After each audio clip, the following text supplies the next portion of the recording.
special partnership with and brought to you by our friends at FLYN.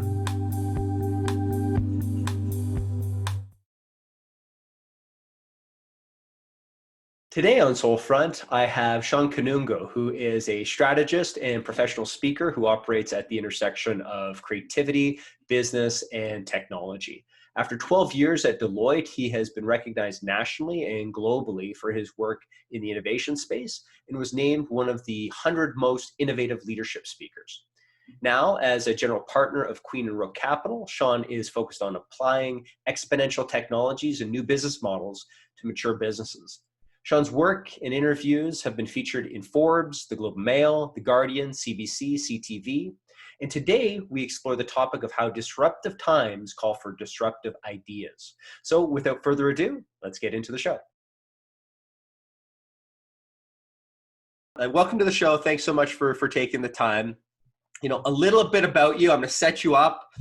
You are a disruption strategist. You've been recognized in innovation, digital transformation space, working voice technology, behavioral economics, user-centered design, crowdsourcing, artificial intelligence. You know, as a professional speaker and influencer, you've helped leaders understand and plan for disruptive innovation. And our topic is going to be disruptive times required disruptive ideas. So off the top, I just want to ask, when did you decide you wanted to devote yourself to this idea of disruptive innovation? Yeah, I think that's a great question. I never realized that disruption or innovation was like a thing, or if it was a topic, or to me, I was always trying to challenge the status quo and move things forward, experiment, try new things. While I was at Deloitte and outside of Deloitte, whether it was, my friends creating mobile apps or getting into the digital space, we were always trying new things. And, at work, what we were doing is working with clients around digital transformation and innovation. And people started calling it innovation, right? Mm-hmm. And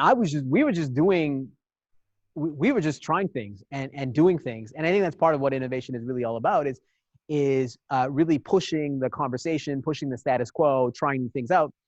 And so people started calling me the innovation guy, right? And I started to get more innovation projects.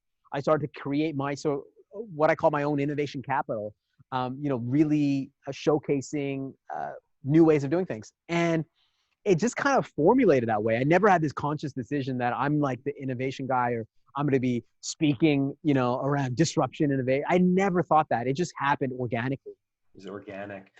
Now, many people said that we've entered an exponential age of change.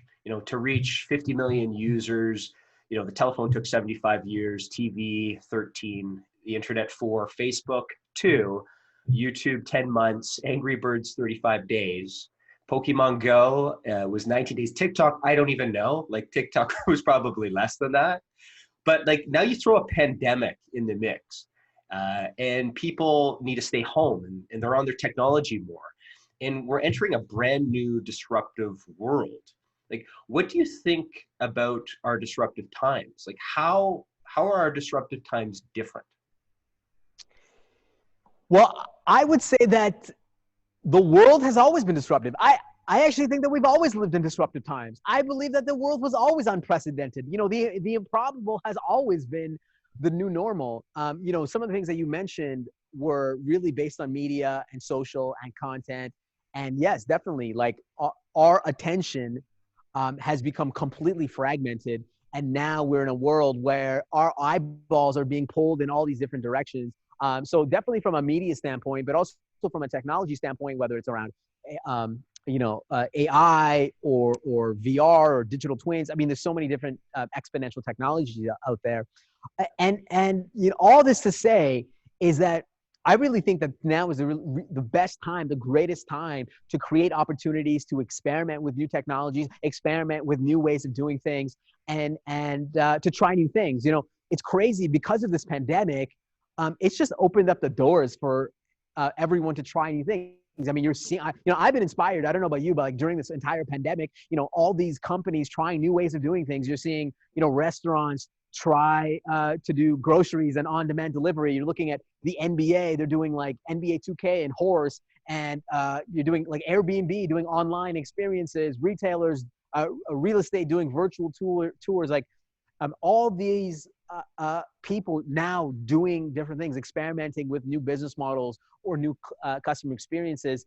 And that has just been accelerated. And by the way, they probably should have been trying that before, but now because of the pandemic, it's just been accelerated. So the punchline is that I really do believe that we've always lived in disruptive times, and now we just need, we've always needed disruptive ideas, and now that's just now on hyperdrive.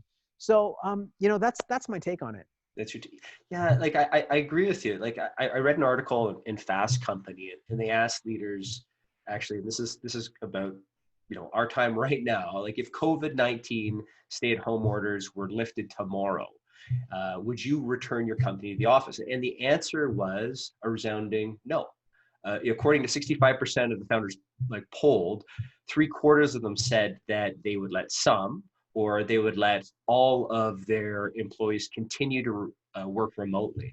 Now, I know like business people that I've spoken to, they've said work from home is actually more efficient, but at the same time, it's not as enjoyable. And organizations are, definitely forcing to change the way they think and how they do work. But, one question I have is, do you think these creative constraints, like due to the pandemic, like work from home, are they going to help innovation in the long term? Well, actually, I would say resoundingly no. I don't think it's going to help innovation in the long term.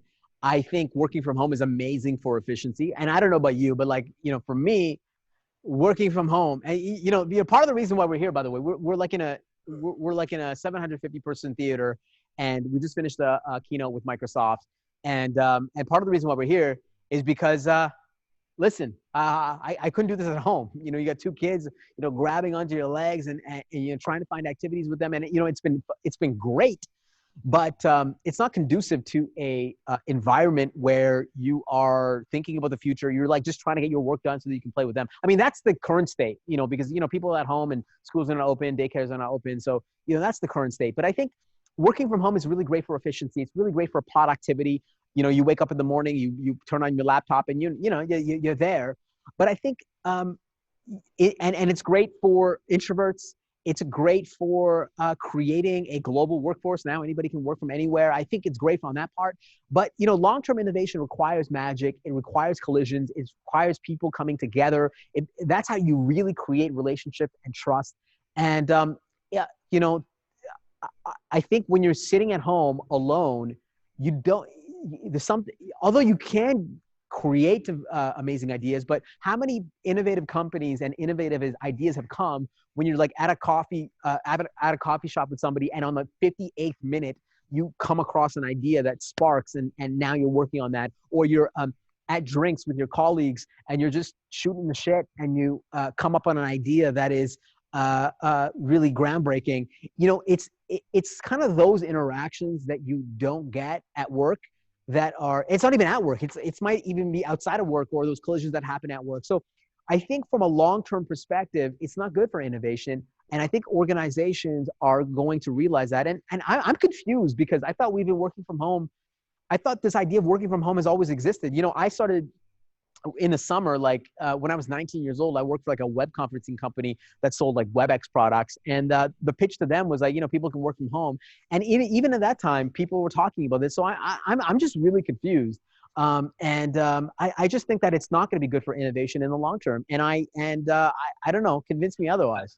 Honestly, I'm on the same page as you. I think that it's, from an efficiency and profitability, short-term profitability point of view, it is something that you can maybe see in the numbers, but it's something where you're not going to get that same feeling that you would if you were interacting in close quarters with people. The one thing I do think is that there will be short-term innovation that comes out of it, because like creativity is bred sometimes on constraints. So if you have constraints, then people start thinking about different ways of doing things, like, you know, different Zoom backgrounds or whatever it might be. But I'm 100% like on board with what you're saying. I think that, you know, people have to be cautious when they go back as leaders to say, oh my God, work from home is efficient. It's the way to go. Because I don't think that that is a way that humans, you know, naturally exist. It just isn't. You know, and I've heard, you know, it's better to be a disruptor than be disrupted. You know, in a pandemic that some people feel, don't let a good crisis go to waste. And for me, like, I've always felt that innovation opens up communication, progress, creativity. Honestly, it just makes a better workplace. It's just better for people's souls. You know, for you, like, why do you think disruptive ideas are important to face our current challenges? You know, I think, you know, part of the reason why it's so important to have disruptive ideas now is because, um, you know, everyone now is trying to get back to where they were. You know, I've been talking to leaders and executives, and everyone's saying, we just want to get back. We want to get back to work. We want to get back to where we were. But I think the reason why I love to double down on this idea of disruption and disruptive ideas is because I think this is an opportunity for us to reimagine work, reimagine industries, and disrupt what we've been doing, because there's a lot of industries and a lot of work that wasn't really working. And if we go back to what we used to do, I don't think we're going to step forward. And that's why I really believe that this idea that work is, you know, work was broken, by the way. Like this idea that, you know, you go to work from 8 to 5, you drive there in traffic, hour and a half, you go there, you work, you know, you have meetings all day, and then at night everyone's working. You're not spending time with your kids. You're not having balance. You're not, you know, this is work. Most people get their work outside of work. And it's broken.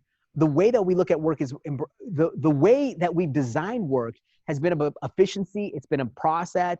It's about 30-minute meetings and cubicles and a structured environment, when we are actually moving to a world where, because of technology, it's removing some of the redundant tasks. It's removing some of the manual processes. So that means that we can have like disparate teams come together. We can have organizations double down on things like creativity and imagination and innovation.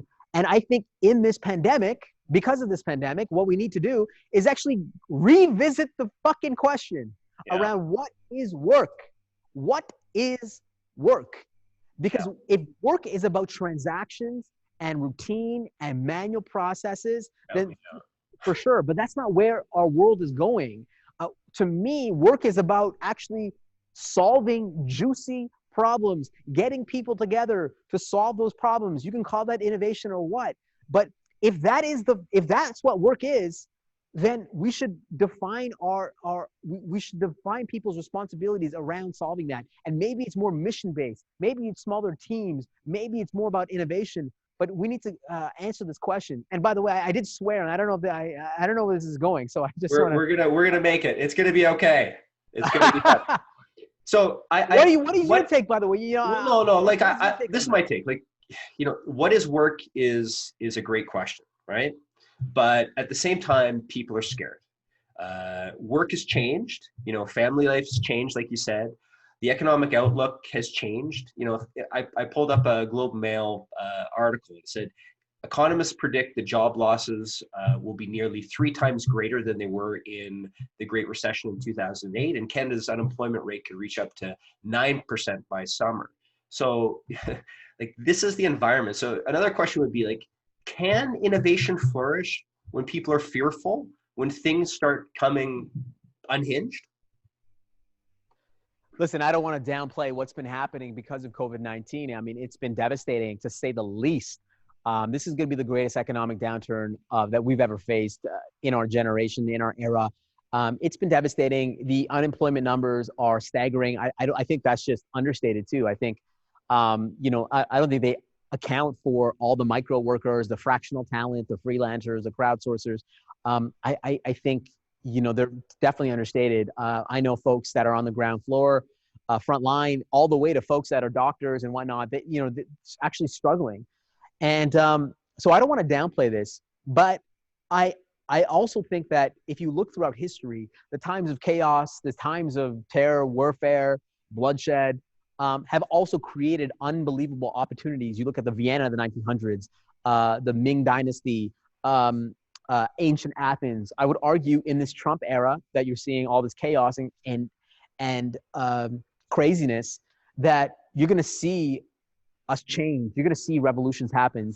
And that not only happens from a societal perspective, but I think also it can happen from an individual perspective as well, not only from an organizational perspective. I don't know about you, but anytime you're faced with something that is monumental, where you are forced to change, it always creates, not always, but sometimes it can create brighter and better futures. I know like 12, 13 years ago, my father passed away. And, at that time, like I wasn't really thinking much about, I was just like basically a kid, like working and just thinking, I was thinking about ball hockey and, I wasn't thinking about getting married. I wasn't thinking about business or entrepreneurship or innovation. I wasn't thinking about any of this. And as soon as he died, it's in the light switch, right? You're like, oh man, now I got to take care of the family. Now I got to take over his business. You have 200 clients. Now I have to grapple with all this. So, now I'm this kid like taking over this company that I have no idea how to take a control of. And, you're learning new things. You literally from that day forward, I literally changed the trajectory of my life. And it goes to, if you had kids, like, the day before you had a child, you might have been really selfish. And the day that your child comes in the world, like your world changes completely. And now I have two. And so now I'm thinking about them. And so, I think sometimes we think about change as this long, drawn-out process, and that's what I've been taught my entire life. That change is a process. That you have to go through this crazy trajectory to change. Well, what I've learned during this pandemic is that it can be a light switch as well, and you're seeing organizations and industries being like, "Oh my, like the world has changed. We need to figure out and experiment with new business models and new ways of doing work." And people have been remarkably great at it. And what I've realized is that people change when they actually deeply care about something. They change when they're, faced with something that not only impacts their life, but also impacts their family. And, there's a reason why people don't change during an ERP implementation, because maybe they don't even care. Mm-hmm. But they will change during a pandemic because it hits their heart. And I think this is why we need disruption more than ever before. Yeah, I think that, exactly what you're saying. Like there's been such a significant impact.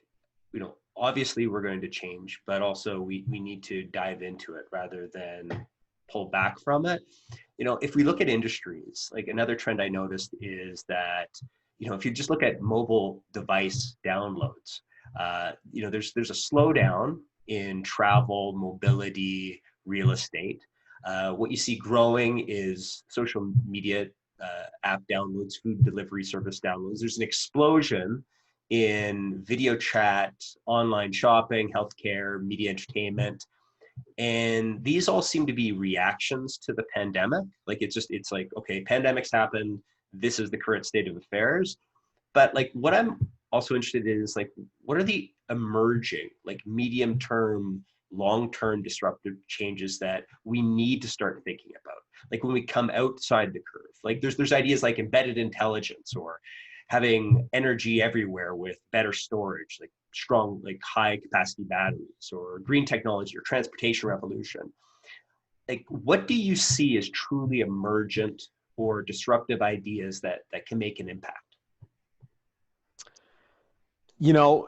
Based on some of the things that people have been adopting, and based on what you said, people are adopting these new behaviors. They're on Zoom chats and video calls. They're doing on delivery demand things. They're doing contactless, everything. I think we've seen this throughout history when it comes to humans, is that whenever we get a taste of something that is real time and seamless, and now we always adopt it. Like we always adopt those new technologies and new innovations. And we never, like, once we get a taste of it, it's over, right? The game is over. We want to adopt it, and we want to double down on these things. That has always been the case. But I think what's actually truly disruptive is actually not technology, it's actually double downing on humans. and making things more meaningful and magical and memorable. When everything is 24/7 and digital and ubiquitous and cheap, it also is less valuable. And I think what people should be realizing is that um, in order to create better relationships and trust, especially coming out of this pandemic, it's actually doing things that are slower. And I'm not saying slower like dial up. I'm saying slower like things that people will remember, things that will be meaningful. Those will be more shocking. Imagine sending a letter now to somebody and they're opening up like, man, I got a letter. Imagine booking out a theater for a podcast and not sitting in a room without your pants and looking like a ISIS hostage video. Um, this is it's creating memorable moments which will be the most disruptive. That's why I'm bullish on companies like Restoration Hardware that are, they create these amazing galleries where it's all about experience. It looks like a hotel lobby. You go in, it's not about the product. It's really about the experience. I think organizations and retailers that double down on that will be successful in the future. And yes, there's going to be amazing technologies that come out.